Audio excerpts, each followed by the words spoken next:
Columbus City Council passes a ban on flavored tobacco sales. What lawmakers at the State House did next to try and stop the change. Another step towards arming teachers in Ohio schools was finalized this week. Hear from one superintendent who's getting ready. And taking on cryptocurrency, why Senator Sherrod Brown says it makes fraud easier.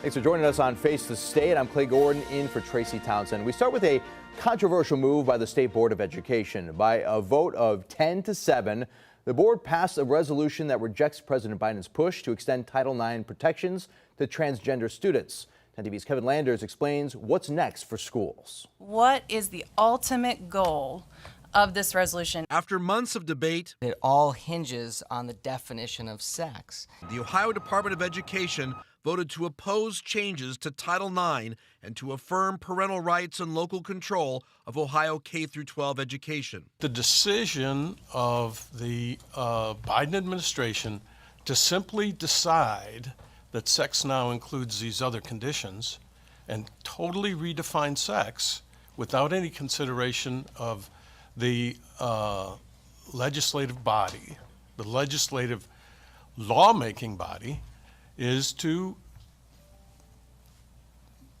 simply usurp the responsibility of the legislative body. Supporters of the resolution didn't get everything they wanted. Opponents successfully removed the preamble of the bill that defined biological sex, that stated sex is not arbitrary, and that denying the reality of biological sex destroys foundational truths. This preamble is making false assumptions, confusing the terms sex and gender. What was preserved, including statements that sports teams should be based on biological sex, not gender identity, and for biological women and men to compete on each other's teams would be unfair. That's the reason for why we wouldn't want males entering female sports or female bathrooms. The resolution directs the interim superintendent to send a letter to all districts. It states the following. It opposes Biden's proposed changes. The Ohio Attorney General has joined in a lawsuit to make them unenforceable. It opposes pulling federal funds for school lunch programs for schools that violate Title IX rules, and schools are not compelled to take any particular course of action. Some board members question why even the letter was being sent. It is an opinion letter with no enforceability that could very well confuse districts and parents. 10 TV's Kevin Landers with that report. According to the resolution, every school district in Ohio is expected to receive that letter within 21 days. Schools in Ohio that do not go along with Biden's amendment risk losing federal funding for their school lunch programs, a major blow to any district budget. State training requirements for Army teachers in Ohio classrooms are finalized. The curriculum meets the requirements laid out in House Bill 99, which Governor Mike DeWine signed into law this summer. It includes 24 hours of initial training and 8 hours of annual recertification training. Both trainings involve de-escalation techniques and tactical live firearm training. 10 TV's Richard Solomon spoke with local school districts that could add what they're calling another layer of safety. For years, we've watched tragedy happen across the country. The Columbine High School Massacre, Sandy Hook Elementary, Robb Elementary School, and Uvalde, Texas. This is my 22nd year as a school superintendent. I never thought when I first started that I would ever have to worry about either an armed response team or SROs. It's left John Shue, superintendent of Benjamin Logan Local Schools, thinking, what can be done to prevent it from happening in his district? Times have changed, and certainly we want to make sure that we provide the safest environment for our kids. With a district made up of 1,700 minds of the future, school leaders are now one step closer to having a possible safety measure to keep them safe. On Monday, Governor Mike DeWine announced the Ohio School Safety Center finalized state training requirements for school employees authorized by their districts to be armed on school grounds. That's 24 hours of initial training and 8 hours of annual recertification training. Hsu says the district has been working to add an armed response team of 22 school volunteers. We just feel that having a layered approach of having both an SRO and the armed response team is the safest way to go. He says they've been training with the Logan County Sheriff's Office for months on their own. But other districts around the state aren't on board with this. In June, Columbus City Schools said they will not change their current district policy and will continue to prohibit weapons on all district property by any staff, students, and members of the public. Hsu says for his district, this is just another way to make sure all students get home safely. We feel that this is the most comprehensive approach to take in order to maximize the security for everyone involved with our school district. Now, Hsu tells 10 TV's Richard Solomon that he hopes to have the response team implemented by the end of this school year. Swatting is another issue facing schools in Ohio, and now a bill to make swatting calls a felony is headed to the governor's desk. Lawmakers passed it at the very end of the lame duck session this week. Swatting is a prank call that impedes valuable police resources. We saw fake 911 calls do just that at Licking Valley High School back in September, and again last month at 9 schools across the state. We will let you know if the governor signs this bill into law. A distracted driving bill is waiting to be signed into law. The bill doesn't ban phones completely, but it does crack down on texting or physically holding the phone to take a call. Some opponents say it doesn't go far enough. One woman tells 10 TV's Kiana Deichus that it's a step in the right direction, though. I am forever changed over the loss of my child, and I don't want other people to feel this. Hendo Dawn was 20 years old, a mother and sister. She was also Cherie Hannah's daughter. She lit up a room like no other. The lights got dark when Kendall died on Mother's Day in 2014. She was texting and driving. She decided to come home and see me, and she didn't make it. She picked up her phone and she started to text. And as she was texting, she realized she was veering off. Ohio lawmakers passed a bill to prevent this from happening in the future. Among the changes, drivers are banned from holding or physically supporting a cell phone. The exceptions are if they are stopped at a red light, using a speakerphone without holding the phone, or holding phones to their ears for calls but not texting or typing. Some were hoping for a full hands-free law. That is, you cannot hold the phone or support it with any part of your body at any time. You can, answer a call to disconnect or, connect a call, but that gets the phone out of the driver's hand. According to the Ohio State Highway Patrol, there have been more than 9,000 distracted driving crashes already this year. 255 people have been seriously hurt. 30 have died. For Cherie, even one death is too many. Because this is where they end up. This is where I visit my child.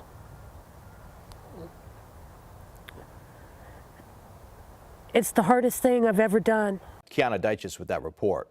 Governor Mike DeWine told 10 TV that he plans to sign the bill, and the change is a long time coming.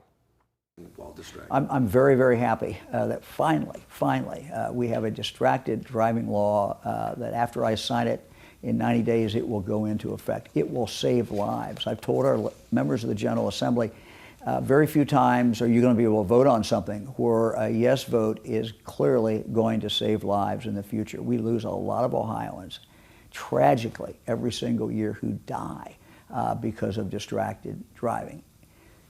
It gets it on the books. It moves the ball forward. We will save lives.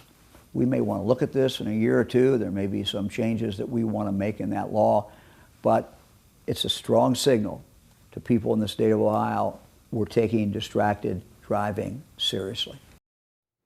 Meanwhile, Governor Mike DeWine says he's not ready to commit to sign a bill that would add new restrictions to the way Ohioans vote.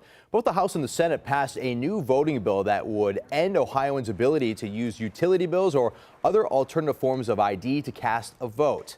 The bill would also shorten the window for Ohioans to cast mail-in ballots, allow for one drop box per county, even after Ohio courts decided the limitation was unnecessary, and eliminate in-person voting on the Monday before the election and prohibit most curbside voting.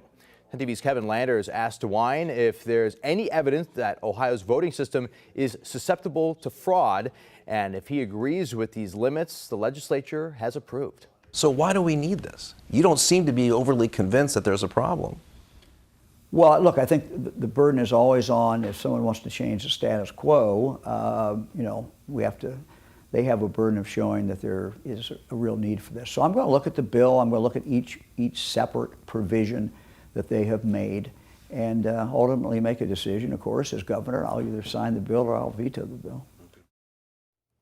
Another bill that passed both the House and the Senate blocks a recent ban on flavored tobacco in the city of Columbus. The city voted to pass the ban earlier this week, but days later, Republican lawmakers added a provision to another bill that blocks cities from passing these types of bans.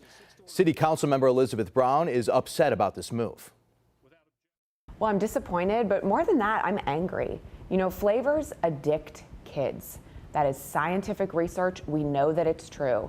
And it's very clear in the public health data why Columbus acted on Monday to ban the sale of flavored tobacco in our city. The legislature didn't have any kind of open process. They last minute threw this piece onto a bill.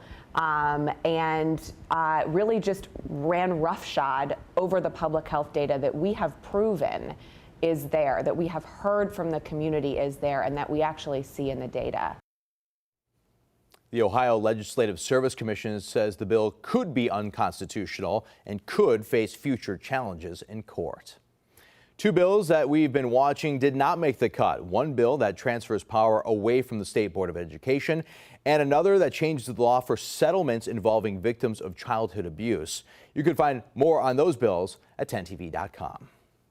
Ohio Senator Sherrod Brown is pushing for regulation on cryptocurrency. This comes after the man at the center of the collapse of crypto exchange FTX was arrested. The Attorney General of the Bahamas says former CEO Sam Bankman-Fried is in custody. It was at the request of the U.S. based on a sealed indictment in New York. FTX was one of the biggest crypto exchanges in the world until the company couldn't cover the sudden wave of customer withdrawals. Brown had this to say during the FTX hearings this week. The ability of rogue states, cyber criminals, terrorists to use crypto for their own malign purposes is a feature of technology, and that's the point. Crypto also has made it easier for fraudsters and scammers to steal consumers' money. Hacks and complex crypto transactions make it easy to steal billions of dollars of investors' money. That's what we saw with FTX. That's what will continue as long as we allow crypto firms to write their own rules. And still to come here on Face the State. This is not a leadership failure. This is a systems failure. We go one-on-one with the president of the Columbus School Board and talk about the big issues facing the state's largest school district.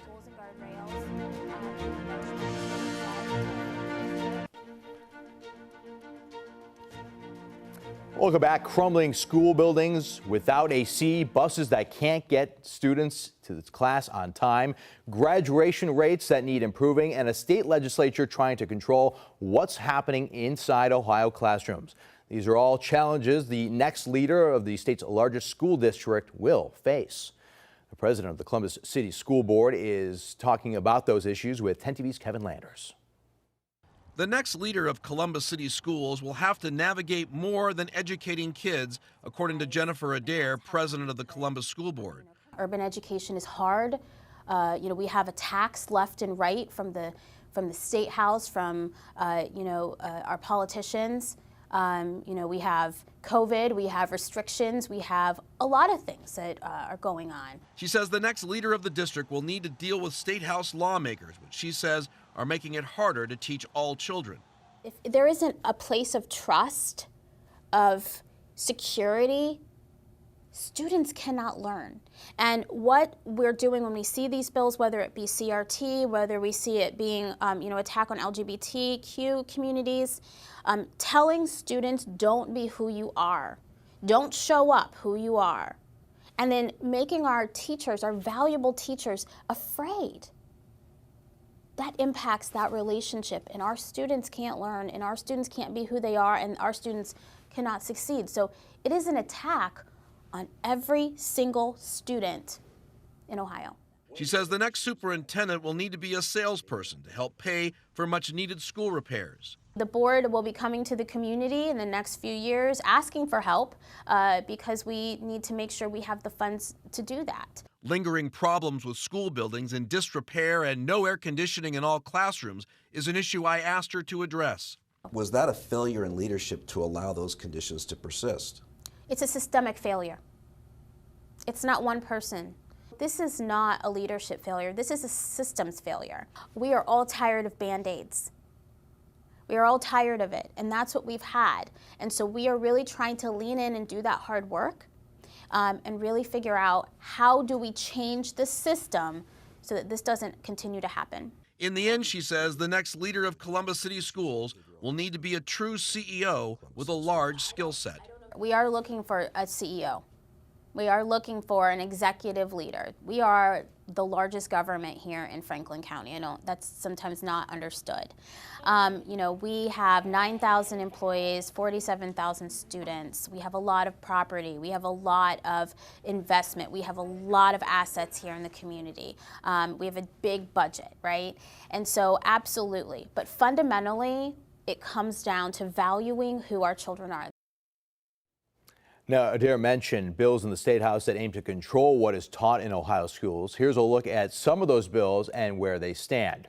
House Bill 616 would limit LGBTQ+ discussion in public schools. It was referred to a House committee back in May. Two other bills, House Bill 327 and 322, stalled in the House last year. Both aim to restrict the teaching of certain topics, including race and slavery. The district plans to hire a law firm who will pick out the search firm that will present viable candidates for the position. The school says public meetings will also take place so that the community will get to voice the kind of leadership it wants. A decision on a search firm will be made in January. Coming up in 2 minutes, we go one-on-one with Attorney General Dave Yost. We ask him about one of the most controversial issues of 2022 and what his plans are for Ohio in the new year.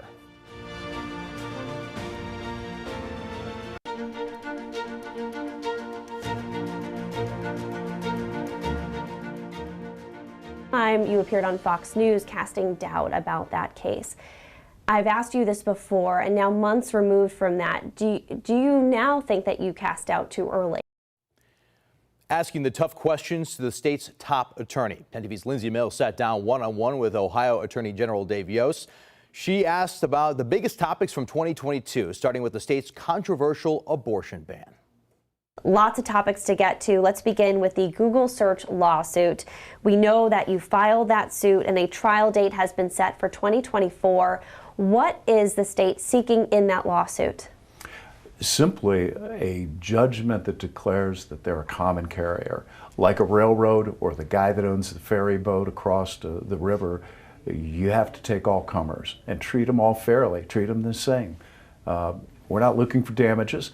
We're just looking for the heightened legal duty that you have to treat everybody the same.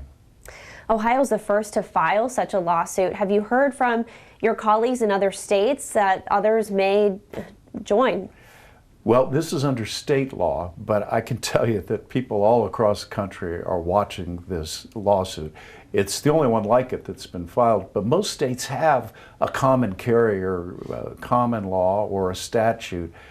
So if we win this, I would not be surprised to see other states following suit. We know Ohio's heartbeat law temporarily took effect over the summer, and in that time we learned that from Columbus Police that a 10-year-old traveled across state lines to Indiana to have an abortion.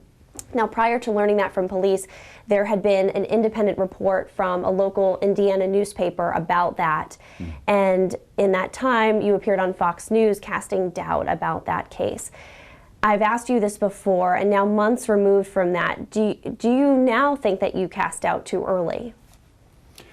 Well, the doubt was about the news story, not about a criminal case that didn't exist at the time I talked. But look, I understand looking backwards, people heard things that I didn't say and were bothered by it. And I deeply regret the pain that people felt when they heard the reports.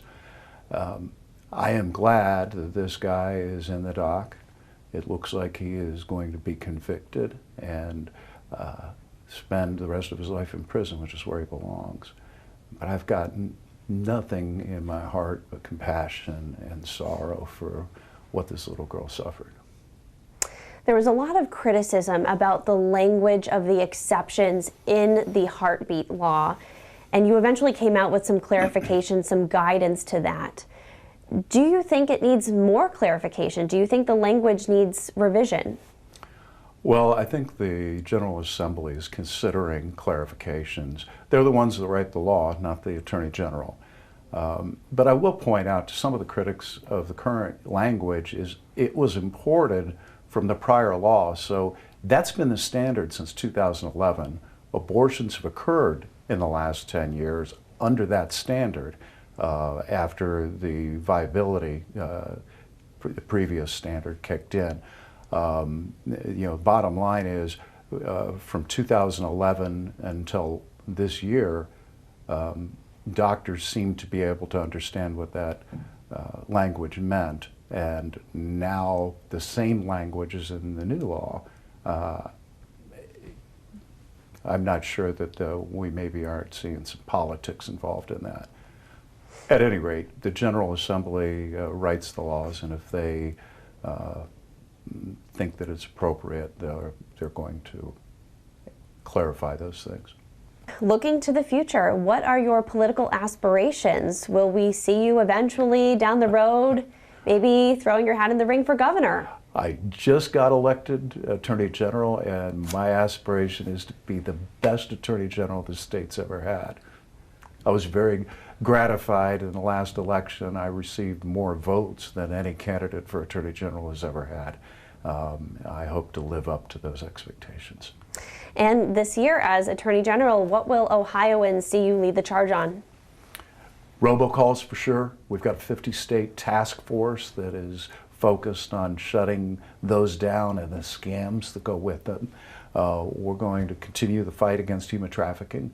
Maybe most importantly, we're going to push to finally get Ohio to a place where police training happens every year. It's funded, it's required. Other states do this, we don't. Imagine how good your basketball team would be if you only trained every second or third year. We want to help our police be the best they can possibly be. And that's my #1 goal, to get through the General Assembly and get Ohio on the road to providing the tools that our police officers need. Attorney General Yost, any final thoughts on 2022? I'm glad 2022 is over. Let's hope 23 is a better year. And you can watch Lindsay's entire interview right now on the 10 TV app. 10 TV's Kevin Landers sat down one-on-one with Governor Mike DeWine to talk about the biggest topics of 2022. Majority of Ohioans believe that abortion should be legal.